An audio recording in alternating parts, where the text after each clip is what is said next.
rono bambanyiswa ma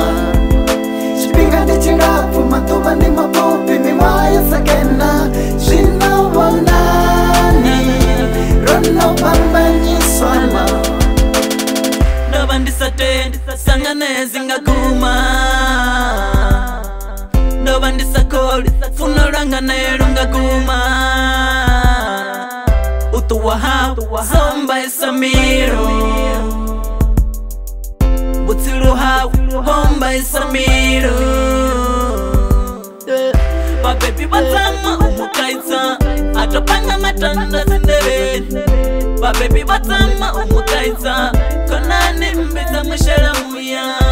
utanga ndodipanga kakatini utanga ndodipanga muliniri tikoto muhoyi pangwe bari ulitusorishaka chipinga ndi chilafu matuba ndi mapopi mimwaya sakena zvinobonani rono bambanyiswa ma chipinga ndi chilafu matuba ndi mapopi mimwaya sakena zvinobonani rono bambanyiswa ma zvilane bebi musindi naye rivavirika rufuno olulwashuma